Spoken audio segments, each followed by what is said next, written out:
Welcome back, guys. We got episode 2 going up right now. I got my buddy Austin with me.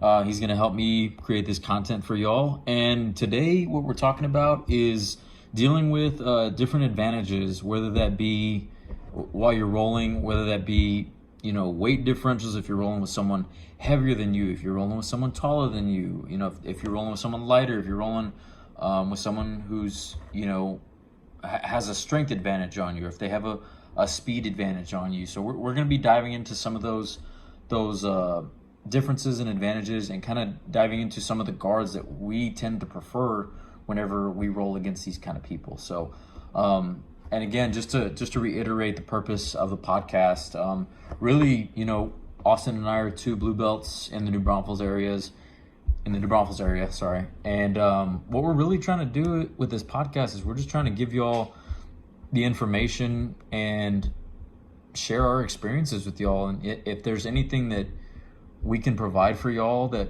might help y'all along y'all's journey and speed up y'all's progress, like, we want to be that for y'all. And we want to create this content for y'all, so whether it be beneficial or maybe we disagree on some points. We're here to talk about it. We're here to discuss some things, and we want to bring you that content week to week. So, Austin, thanks for helping me with this one. My pleasure, man. It was a lot of fun last week. I was looking forward to doing it this week. It's kind of a highlight now. So I'm gonna start this episode off by Austin asking you, when we're in class and we're done with the technique, or we're about to start rolling or whatever. How do you? We'll just start off with this one with, how do you approach rolling with someone who is just heavier than you? Not necessarily stronger, but maybe just like 10, 20 to 50 pounds heavier than you. Do you approach it the same way as you would someone your size? And walk me through that. Yeah, so I think, at the beginning, I'm a very hard-headed, very stubborn person. So right at the beginning in my mind, I was like, he's bigger, but I can outmuscle this guy. And I learned very quickly I cannot outmuscle those guys. And if I even attempt, I'm going to empty that gas tank a lot quicker. So, with those bigger guys, you can't really, let's say that, they're in side control. They got that top pressure. They know they're heavier and they know how to use it. Those big explosive movements that may work on someone smaller, where you can just kind of bench press the guy. Or just dump them to the side. Exactly. Dump them to the side. Might not work on these guys. There is no might. It will not. And if it does, you're going to get back in that position. You're going to be real tired, and you're going to end up right back where you were.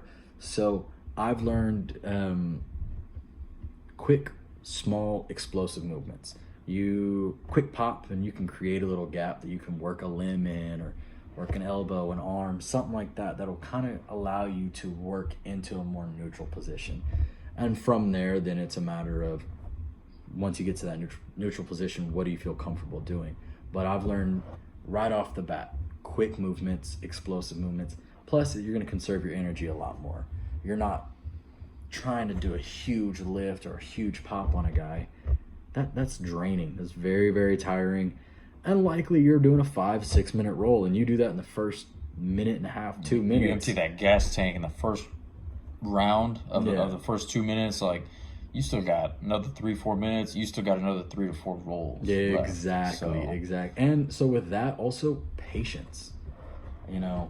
Being comfortable in an uncomfortable position. Exactly. Yeah. These guys are gonna put a lot of pressure on your chest, and it's gonna suck to try and breathe. But the thing is, you gotta know, like, hey, I'm getting tired, which means he's probably getting tired too. So, little quick pop. Okay, that didn't work. Wait it out. Where's he moving? How can I counteract where he's going to create the same kind of space that maybe a little pop didn't work with? And sometimes, like, if I can jump in, one of the things I've noticed is, like, if I get the jump on somebody, or if I wait and it seems like they're getting tired at that point, I can either wait for them to try to make a move and try to find a gap, or if I know that they're tired, because, if you are taking that second to breathe and you calm yourself down, and then you're actually listening to them breathe, and they're breathing heavy, and you're fine. Okay, they're gassing a little bit. Now I need to be a little smarter with what gaps I need to shoot in. So I've been toying with that for a little bit now too, and Yeah, those explosive movements, like you said, like just taking it back to side control. Um, That's where you're usually going to end up. That's why I kind of use that as an example. Big guys like side control for some reason.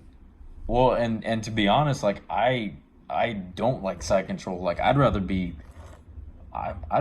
probably honestly be mounted because I feel more comfortable getting out of mount than I do from side control, which I do too. might be a little counterintuitive for some of y'all, but for me, I feel like I can get out of mount a little easier. The bad thing about that is you do give up points. Now, if you don't compete and points don't matter to you, like myself, then, screw it, take the mount, because I have a couple different ways of getting out of it that put me in a little bit better of a position. It's just like being in somebody's side control and they're super heavy and they're tight, and every little gap that you're trying to exploit, it just doesn't seem like it's going to happen. It's just very like it's very like disheartening to be in that position. You're just like, man, this sucks. Well, I guess I gotta wait for them to, especially when they start doing that shoulder smash and they oh, start right in your neck. Yeah, or they start putting a forearm on your face or neck. You're like, all right, man, we get it. You're heavy. Or they go for that Americana. Oh, well, so that's one of the ones that in mount, if I got a bigger dude on me, that's the one that actually like scares me being in mount, because if they end up putting all of their weight with their two arms on my one, I mean you're just not gonna get out. Like they're most likely gonna finish it. And at that point, I mean, you know what? Tap, start over, and then learn how to not get put in that position again. That's the great thing about what we do, right? We're not here to hurt each other. So this guy's not gonna try and take your arm home. Like he's gonna let you keep it. But just reset. And that's where like knowing who you're rolling against, I think, also helps, because if you start standing up, like say you're not in side control or mount, and you're standing with the heavier dude, now you're wondering like, okay, how is this gonna eventually go to the ground? Am I gonna pull guard? Because odds are, if they got 25 to 50 pounds on you, you're not gonna be going for one of those judo throws. You're not gonna be. I mean, props to you if you can get it, but I just don't think that's realistic. And I know there's a bad stigma against people pulling guard, but really in reality, it's not a bad option for a lot of people. It can set up a lot of different attacks, and when you're going against those bigger people, it's not a bad option. Yeah. All right. Well, now let's flip the role, right? I'm sure we're not big dudes ourselves, but there has been times that we have been the bigger guy in a role, right? What's your mindset going up against someone who may be a little bit smaller than you, and you either have the weight or you have the strength advantage on them? Yeah, so to tackle that topic, like just to put it out there for y'all, I'm 5'6", 175. I'm like 5'9", 5'10", depends on who's asking. About 175 as well. Yeah, so I guess for going against somebody who I have 25 to 50 pounds on, or are they short? Because there's not a lot of people who are shorter than me. Yeah, that's why I said I kind of emphasize the fact that we're not bigger guys. This doesn't happen often, but all right, let's for that one occasion. Exactly. Let's say you're going up with someone that is, maybe it's a shorter guy, he's 5'3", 5'4", or maybe even someone that's your same height, but they're a $135, a $140 soaking wet. Yeah, so I know with those guys, the first thing that tends to come to mind whenever I roll with those guys is these guys are probably going to be quicker. Yep, the speed aspect. The speed aspect definitely plays into effect. And I know for me personally, when I'm going against smaller people, I know that if I think that I'm closing a gap, what my thought of a gap closed might be their gap that's just open enough for them to maybe fish for an underhook, or to fish for that gap that they need to get around whatever position I have them in, Yeah. So that definitely plays a factor. But to take it back to the takedowns, now going with a smaller person, now it's like, okay, like maybe I can work on my judo throws. Yeah. Now I can work on some of this other stuff instead of pulling guard. I'd be more willing to work on a judo throw with someone that I may have a little bit more of a strength advantage with over a single or double leg takedown, I think. Sure. Because they do have that speed aspect, right? And you don't want to go against like a brand new weapon, Well, no, I mean, that's also knowing your partner, but I wouldn't want to shoot a double leg or a single leg takedown on somebody with some speed, because if they sprawl and they get a good sprawl, they're fast. They're going to end up on your back quick. They're going to be like a little spider monkey on you. Yeah. So, and that's not very fun to deal with. So, as much as us being the smaller guy talk about how big dudes with that top pressure, now when I know I'm going against somebody a little bit smaller, I know I'm going to have that top pressure aspect. So try and get in to a top position so I can use that pressure to my advantage. Because I don't get it very often. So I'm going to try and use it as well, right? Or if I end up on bottom because the guys are quick, fast guys are going to have a real good advantage. I think keeping them in, because their top pressure isn't going to be very much on you, right? So I'm okay with trying to keep them in tight and then using that strength to cause some separation to allow me to get into a more neutral position. Something that I can, just because they're on top of me doesn't mean I can't be in control, right? Mm-hmm. It is, let's say we're going half guard, for example. That's the image that's coming to mind. They're on top, but I can still keep them in tight with like a knee shield or something like that, and I still feel like I'm in a little bit more control. Yeah, and then like if you end up having your knee shield like on their back or something, you can end up pulling their upper back close to you to keep them forward if you're trying to set something up. Yeah. Or on the opposite of that, you could use that knee shield, and sometimes what I'll do is I'll even grab a collar and I'll like kind of knee on belly from half guard, and drive that knee forward so that it makes him uncomfortable, so that it makes him want to move into hopefully a bad spot. Yeah. But taking it back to the size differential for takedowns again, the quicker guys, if I do end up going for a guard pull, I feel like they're much more likely to throw my leg to the side if they're ready for it, if they're quicker, and that's like you said, it puts you in a bad position. Now they're inside control, and so that could be bad as well. And just to talk more about what you said about the big guys for takedowns, you mentioned double leg, and for me it makes me kind of weary of shooting the double leg, because if I shoot in and their weight was already forward and now they're sprawling, now their weight's on top of me. If I'm trying to do a sit out, like odds are I am not going to get that sit out. They're going to be on top of me. I'm going to be in a bad spot, and it's just not going to end well. Yeah. So. Well, the way my mindset on a double leg is, if we're a smaller guy going against a bigger guy, it's pretty likely we're going to have the speed advantage. Just like we had said, us being a bigger guy going against someone smaller, likely they're going to have that speed advantage, right? So, my mind, I could snatch down and grab a leg real quick, or I could snatch down and shoot for two a little bit quicker than they can sprawl out, right? At least in my mind. Now, if I can reach out and snatch one leg up on a bigger dude and hold that leg, I like my odds on getting that takedown. Yeah. The bigger they are, the harder they fall, right? They say that phrase it's a cliche for a reason, right? So, I'd be more willing to do that on someone bigger than somebody smaller. Somebody smaller, they're gonna have that speed on me. I just know that gas tank for like holding a single leg like on somebody big, like if they're purposely driving that foot down to try to stop that single leg, like it's gonna burn quite a bit of your gas tank. I'm gonna be brutally honest with you. Bigger guy, I'm pulling guard. We're gonna end up on the ground. Right. I'd rather pull guard, that way you don't get the points. Yeah. And it hurts less. So I mean, idealistically, I'd love to shoot a single leg, double leg, but I'm gonna be honest with you, I don't pull guard. That's it. Simple as that. And there's nothing wrong with pulling guard. Like, we're gonna end up on the ground at some point anyways. Let's just go ahead and let's get there. Right? Let's start getting into jiu-jitsu. Exactly. I'm not gonna sit here and gas my tank out with us trying to figure out who's gonna go down and do what. Nah, let's just go ahead and jump right to it. It's a lot easier that way. Speed the process up, right? Yeah. But all right, so you know what? I got another one for you right here.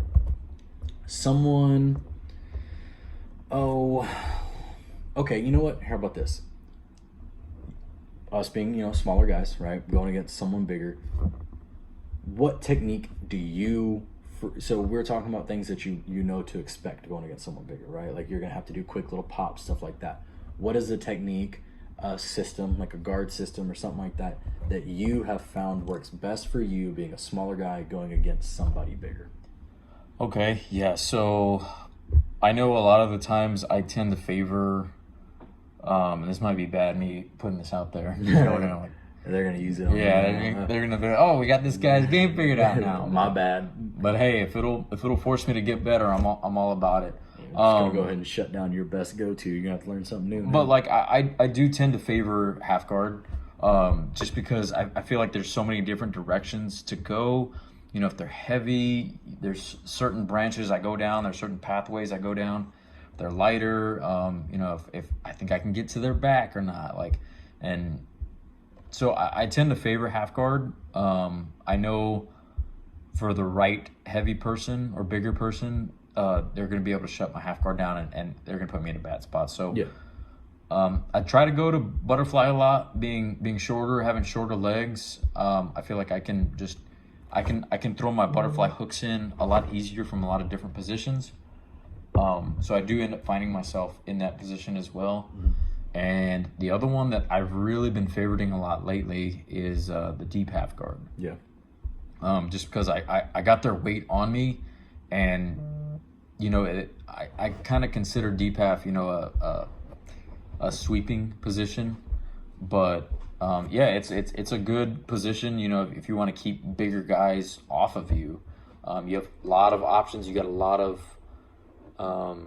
I guess not momentum, but like you have a lot. You do have a power that's helping you when you're in deep. I know I'm explaining that kind of bad, but I think what going into deep half on a bigger guy, right? If you can get their balance off, you've got that advantage, right? You can weight or sweep. You can whatever sweep you like best, right? As long as they don't have that good balance. I've noticed bigger guy, if they do have good balance, well, for me at least, half guard's rough. Well, yeah, they can sprawl and get that foot out from under your bicep or whatever, and now you're in a really bad spot. Yeah, but it's all about, once again, I mean, we're going back to knowing who you roll with, right? Right. And let's say you don't know them. Well, it's worth a shot, right?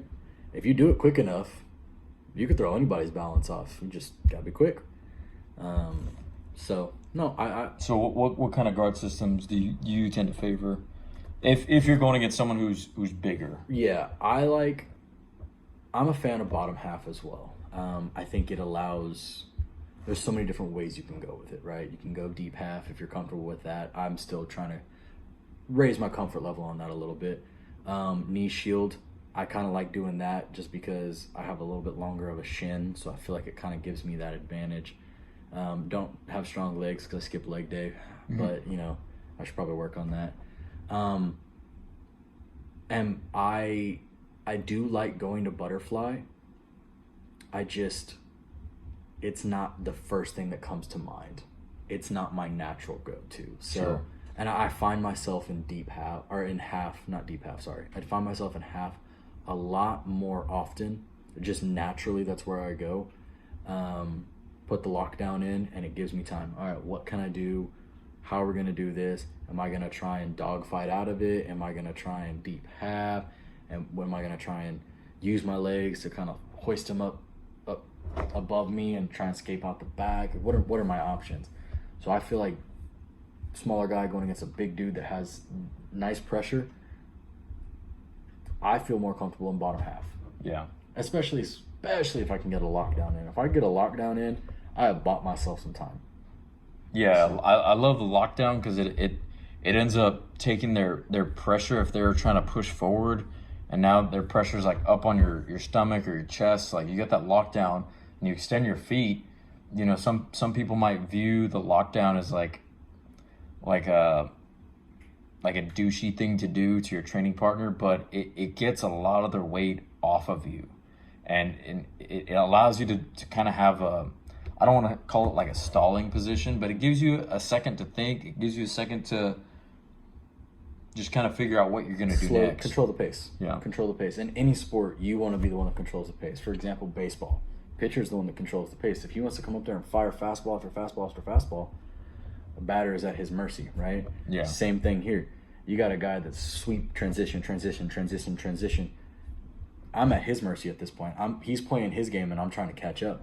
So if I can throw a lockdown in, and I don't think it's really douchey if someone puts me in a lockdown. I've just heard some people like mention that they don't think that it's a good position to put people in. I know in some instances it can be kind of painful if somebody's got really bony shins and it can be kind of painful. Yeah, So, but I mean, I personally don't think that. So can an armbar.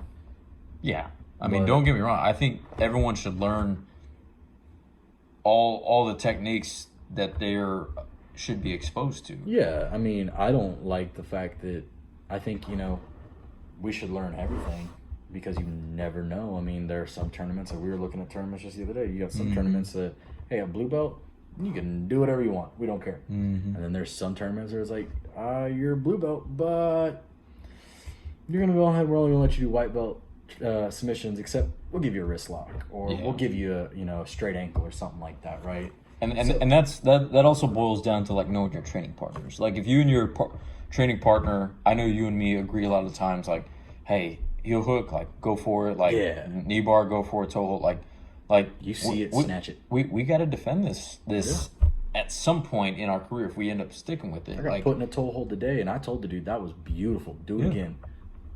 If you see it, take it, man. Take it. And then it may not be legal, but screw it, take it. Well, legal in some tournaments. I mean, I guess the point of it is to just always kind of look at the rules and view what's legal and not legal. Because even though your gym may or might not train certain things at certain belt levels, like it's always good to at least know about it. And then, if you have a good training partner, and that could be a topic for a future podcast, having a good training partner, just kind of catching and releasing it, because you eventually got to know how to get out of it if you're going to continue to progress through the ranks and be a high level upper belt, So I gotta be honest, if I'm at work, and guys, I work in a correctional facility, and there are some big boys in there, and like I've said multiple times in this podcast, I am not a big dude. So if it comes down to it, and I'm in a fight for my life with an inmate, and I'm waiting on backup, you know what? I don't care. I'm snatch a heel hook. I'm gonna reap. I don't. In my mind, I'm not worried about rules. Well, they do call it the leg lock system the great equalizer. Yeah, for a reason. Something's gonna have to be equal because that's a big dude and he's raining down haymakers on me. If I can snatch something up, whether it be legal or not in a tournament, I know it. I'm gonna use it to save my life. So. And actually, that brings up a really good point. So, imagine you and these bigger guys, heavier guys, stronger guys, whatever. Y'all are rolling, and now y'all are both, purple belt, mid purple belt, upper purple belt, and above. And you're rolling against a bunch of upper belts now where all this leg stuff is legal at these tournaments, and most tournaments will allow you to do this stuff. Now you become, a master of the craft of leg locks and attacking the legs. That just opens a whole nother world to fighting bigger dudes now. And I've heard people talk about how they don't like the lower half, and like they don't like to go for legs and stuff like that. And I've never understood that. Why are we going to isolate ourselves to 50% of the body? I'm why? And most people's strongest part is their upper half, because a lot of people skip leg day. A lot of people are like me. I skip leg day. But I don't understand why you wouldn't go for it. Why are we only going for 50%? That's like telling me we're only going to go for chokes, no joint locks. Well, you just cut the game down even more. There's a whole nother realm. Well, and that's also knowing who you're rolling against too. Like, you got to know if you're rolling against somebody who's stronger. Like, if you have an arm bar, like you might not get it right away, and they might actually fight it for longer. Mm-hmm. But I'll tell you what, I forget which Gracie said it. He said, the biggest dude will, never tap to a joint lock or whatever. But the biggest dude will always tap to a choke, or he will go to sleep. Yeah. And so that's why I tend to like chokes a lot. Tap or nap. Tap, snap or nap, right? But put that on a shirt. So let's went down a rabbit. Let's take this rabbit trail right there, right? I don't even remember the initial question. Yeah, is it rabbit trail? I don't know. We went off on something. I don't even remember what the original question was. Well, I think we were doing good about tying it back to bigger opponents. But let's. I was the one that asked the question too, wasn't I? I think so. Oh man, hate it when that happens. So let's take it to this subtopic now. What if you're rolling against somebody? What can you expect when you're rolling against somebody who's taller but not necessarily heavier or stronger? So like I'm 5'6", 175. What if I'm rolling against somebody, say my weight, 175, but instead of 5'6", say they're 6'2"? Like what are some things that I can expect or yeah. Right.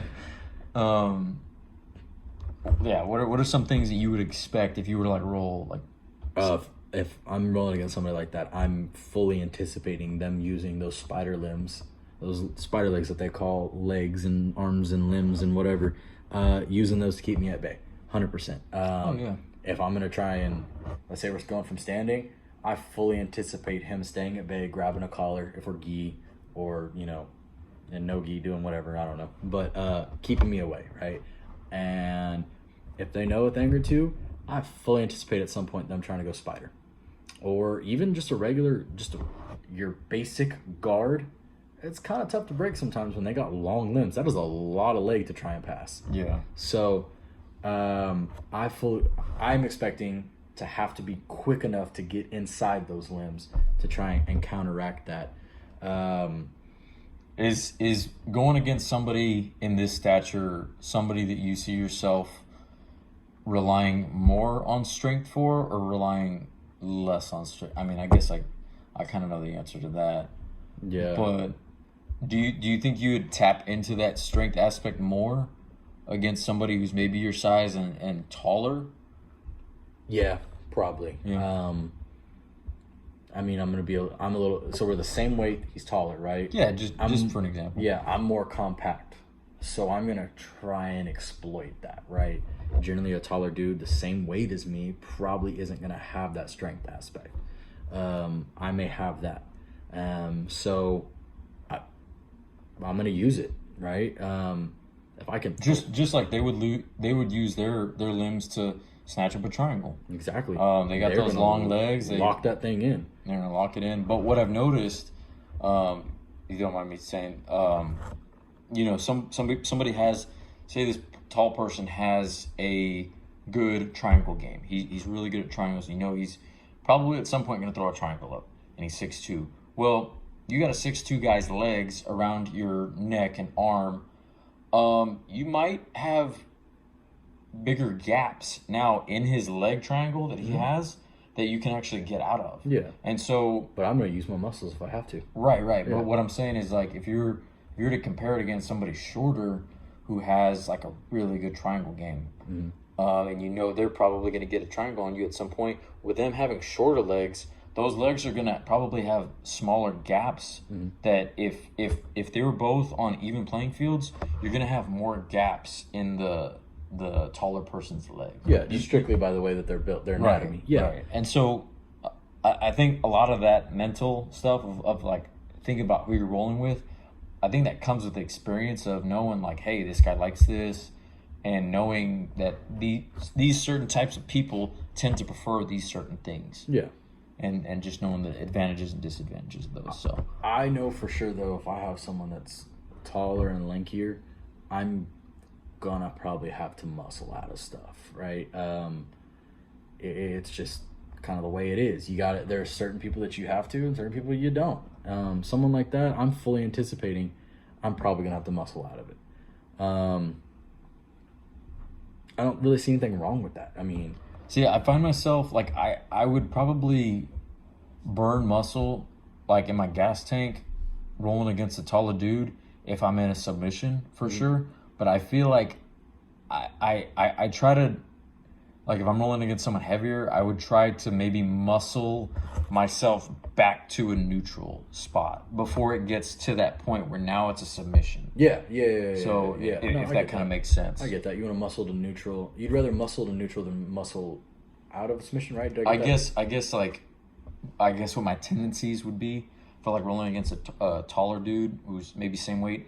I could see myself using strength to get out of a submission, but with someone bigger, I would, if it looks like it's going towards a submission, I'd rather burn my muscle in that window that I do have to get back to a neutral spot because I can see it going down a submission spot. Yeah. Does that make sense? No, I got you, and I'd agree with that. Fully. Now, I can't ask this question because we've never been the tall, lanky guy, so I can't play devil's advocate on this one because I don't know the disadvantages of being the little guy. Okay, jiu-jitsu is a sport for everybody. I have some advantages of being a little guy here in a sec once you're... Oh, well, then let's go down that because I'm going a completely different route. Okay, well, let me just throw this out there. You gonna remember it? Probably not, but I'm going to give it the old college try. Why don't you say it real quick? That way it's out there. No. All right. We're gonna wing this one. I was just gonna say, because like with me being shorter, 175, I'm a pretty stocky, like compact dude, and so a lot of the times I've noticed when some people try to reach for my neck for a guillotine, sometimes like you don't have a neck. I can scrunch my neck down so much, and shrugs do help in the gym. So guys, do your shrugs. Yeah, guys, let me go ahead and tell you, this guy doesn't have a neck. His neck is maybe 2 inches long. He goes top of his head, side of his head, ears straight to shoulder. His traps come up to his ears. Okay? Well, do your shrugs on back days. He always looks like he's giving you that. I don't know. Whatever. But I mean, it's a legit advantage sometimes when they snatch up a guillotine and it's not quite in. Maybe it's like 80%. Well, I'm just like, all right, well, let me just make sure this hand stays in here. Let me shrug a little bit, and I know that I'm comfortable being in that uncomfortable spot because I know a lot of the times people can't close those gaps. And I do think that's an advantage for being a smaller person. Absolutely. Sure. Every body has a different body type. There's no one's going to be exactly the same as anybody. And with that comes different advantages, right? I mean, being shorter, stockier, good luck getting a rear naked choke on this guy or a guillotine because he's just going to, I don't know, and his shoulders are going to be in the way.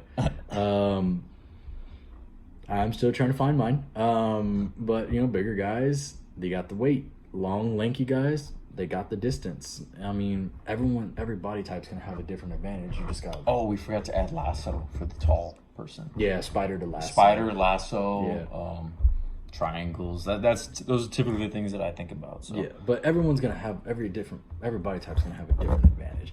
Even the short guys that maybe aren't short and big, you got that speed, but you can also... You dive in on a limb and grab a hold of a limb. Man, it's like trying to get a koala off you. You're not going to be able to do that, right? But, yeah, I mean, every body type is going to be different. So, did you remember what you were going to say? You want to know something? I did. There you go. Okay, so, like I was saying, jiu-jitsu's for everybody, right? And this one may be kind of a risky topic, but... Do it. Men rolling with women.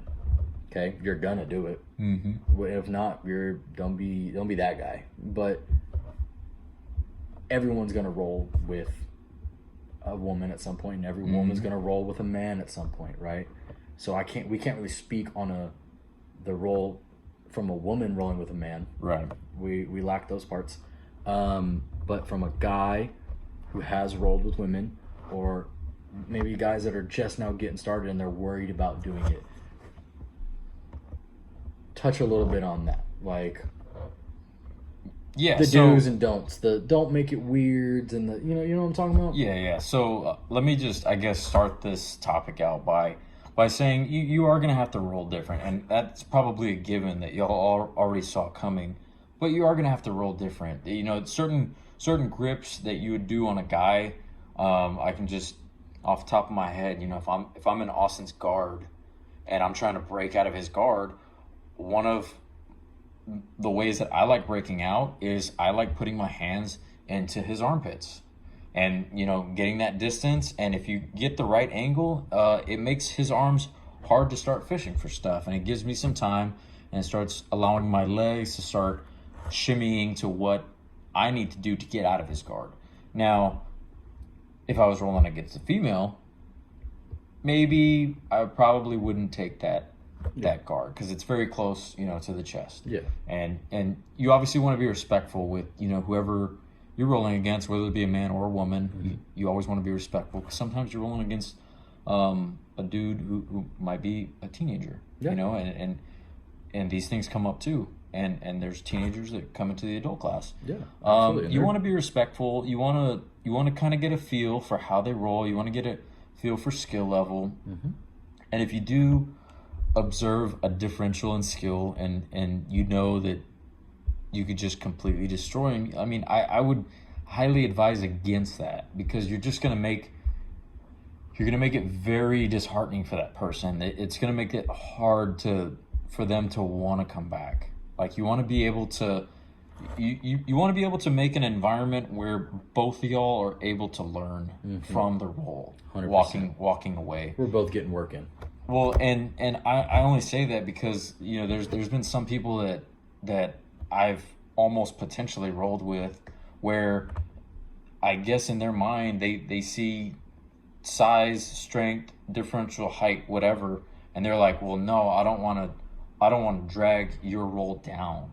And I think that's a bad mentality to have whenever you're rolling with people.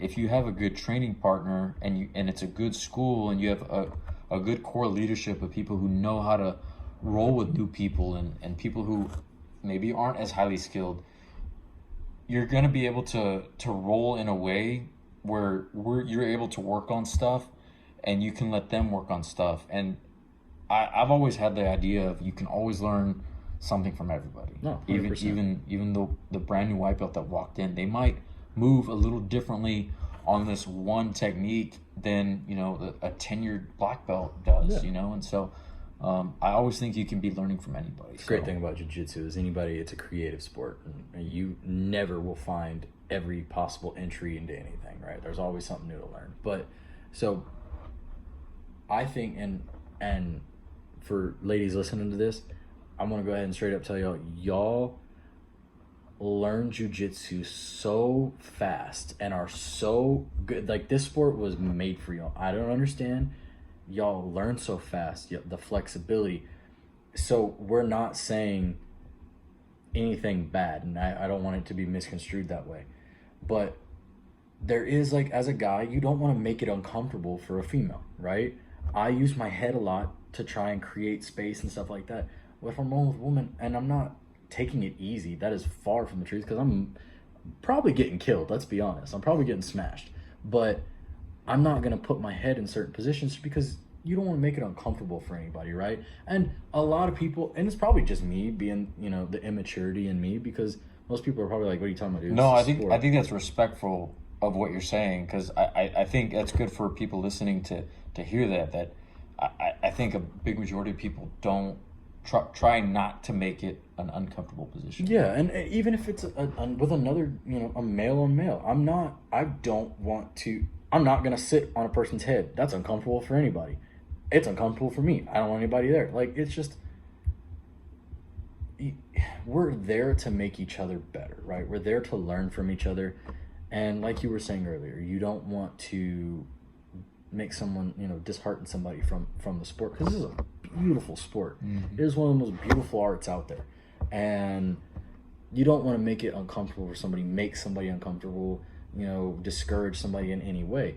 And if that is something that can discourage somebody, is the way you roll with them, you make them uncomfortable when you roll, and not uncomfortable in a uncomfortable, like, I'm making you uncomfortable so you try to transition out. Uncomfortable in a human to human way, right? Right, yeah. That right there is something you want to avoid at any cost. And but having said that, I think 99% of people do not view rolling as anything more than just rolling. Like, 100%. And I think it's important to verbalize that too, because I want the women listening out there to know that that's exactly what it is. It's just us rolling. It's just us getting better. It's potentially training you for a future event where it might not be somebody at that point making you but since you trained and you've been put in this position so many different times with people that you trust, now the real life scenario comes up. Now you know what to do to get out. Yeah, and I mean, that's always my big thing. And it doesn't matter if you're rolling with an adult male, an adult woman, a teenager, child, a teenager, a child that's male or female. It doesn't matter. It's when we're on the mats, we're there to respect each other, right? But the thing is you're still going to learn, because at some point somebody will not be coming with you with respect or the intent to make us better, right? I mean, us included. At any point, someone could come up, especially with me at work, someone could come up behind me and try and grab a hold of me. And now thankfully I've learned, some jiu-jitsu. I can try and get out of it, right? So this is a sport that we learn so that we can compete, but also so we can stay a little bit better and keep ourselves a little more protected. So, and guys that are new into jiu-jitsu, do not shy away from rolling with women, because let me tell you, that's going to be some of the best rolls you've ever had. They will annihilate you. They view jiu-jitsu so much differently and more with a different mentality. Yeah, it's the creativity, just the use of the limbs. I will be honest with you guys, the first time I rolled with a woman, I had never been more humbled in my life. Tapped me 4 times in 2 minutes. And I was like, what the hell just happened? I have a funny story after you. But... do not think that because you're a man, you can't learn something from a woman. That is very narrow-minded. Open up your horizon a little bit. Take advantage of it, because they think, like Josh is probably about to say, they think a little bit differently. And man, if you can get an insight into that mind, do not pass on that opportunity. And be ready to be humbled, because it's gonna happen. So speaking of being humbled, I just have a funny story real quick. And I probably could have said it in the last week's episode, but coming in as a white belt, I don't even think I had a stripe at the time. I think I was, maybe a month or 2 in. And, I was a month or 2 in, and I came in, and I had never rolled with this person before. And it was a female, and mind you, I'm 5'6". At this time, I'm probably about 155, 160, give or take. I walk up to this female. I introduce myself, and we go about class. And I think the professor had paired us up together because she was an upper blue belt at the time. I think she was a mid to upper belt. I think she had 2 or 3 stripes on her blue belt. So he had paired us up together because he knew that she would take care of me, not let me get injured, and still teach me and humble me. And boy, let me tell you, she humbled me. Me walking in, I don't carry this mindset anymore. I thought being the bigger guy, I could manhandle her, and I saw that she was a blue belt and she had a couple stripes, and I was just, but that doesn't mean anything to you when you're new. Me being arrogant back then, and I don't think that way anymore, but boy, after that 5 minutes, let me just tell you, let me describe her. She was about maybe 5'1", maybe 5 foot, and her weight, she was maybe 100 pounds. Soaking wet. Yeah. Yeah. And so if you can just envision this going up, and now we're about to roll, and me being the arrogant minded person I was back then, thinking that I could take this chick down, she ended up tapping me within the first 15 seconds with the rear naked, just because she was so quick. And that's just a little funny. She ended up tapping me 4, 5, 6 times after that. Yeah. It was very, very humbling, like you had mentioned. So first time that I rolled with one of the females that was a blue belt, she's now a purple belt, I shot for a single leg, right? It's a 6-minute roll. And I shot for a single leg and was tapped out within 15 seconds. And I stepped away and I was like, oh, that was quick. Is that really going to be the tempo? And she was like, yeah. And I was like, oh, Jesus. And tried it again, and she got the guillotine again. And I was like, I'm going to end up going to sleep on this one. Well, I ended up tapping again another 45 seconds later. So in the first minute, I've already been tapped twice, and I still got 5 more to go. But she got me on a couple different things, and she allowed me to pick her brain afterwards. And I was like, do me a favor, help. Help to make sure that doesn't happen again. And she really gave me a lot of ideas, and I tip my cap to you to this day. Thank you for tapping me in 15 seconds. You know who you are. If you're listening to this, you know who you are. You know who you is. We're not going to say the name, but you know who you are. And let me just add one more thing about the. I mean, for y'all women rolling, y'all have such a like mentality for like y'all see a technique, and I've noticed that it just clicks for y'all sometimes. Like sometimes I'll see a technique and it won't click for me until a month and a half, 2 months. Sometimes it never clicked for me, but I've noticed that women in particular, and this I tip my hat off to y'all. Y'all just get it quicker, and that might be the maturity thing of men versus women, but that is definitely something that I can say is an advantage to y'all. And so It's an advantage I wish I had. yeah, to be able to see something and just pick it up and like, oh, let's use it in a roll. Yeah, and then Full and it force. work first try. Yeah. I've never had anything work first try or second or third or 57th. Alrighty, guys. Well, that's the podcast for today. It was a fun one. I hope y'all enjoyed it. I hope y'all, had some fun with the stories that we were able to share and some of the experiences that we've had with, rolling with bigger people and people of different sizes and strength differences as well. That there is a game style for you out there, and don't get discouraged just because you're going against someone bigger. Like, exploit those areas that you probably have an edge up on them for. You're gonna find something that works. It may take a little bit longer than some other people, but you're going to find something. Exactly. And something is gonna work on everyone. There is not one person that is invincible to everything. That's a good point. So just patience, man. Jiu-jitsu is a patient sport. But all right, guys, until next week, we'll see y'all in the next episode.